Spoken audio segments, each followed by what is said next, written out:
Există o singură regulă în această lume după care se conduce viața unui om, mi-a spus o profesoară de psihologie. Și spun, cum o singură regulă? Sunt mai multe lucruri de care trebuie să ținem cont. Și a spus, nu, este o întrebare foarte puternică care va determina dacă un om va avea succes sau nu. Zic, ce întrebare poate să fie?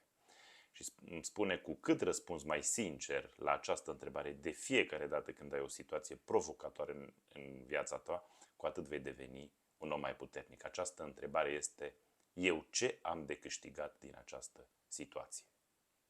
La fel se întâmplă și în vânzări. Dacă ești profesionist în vânzări, trebuie să-ți pui această întrebare, ce are de câștigat nu tu, ci ce are de câștigat clientul tău din tranzacția pe care vrei să o faci.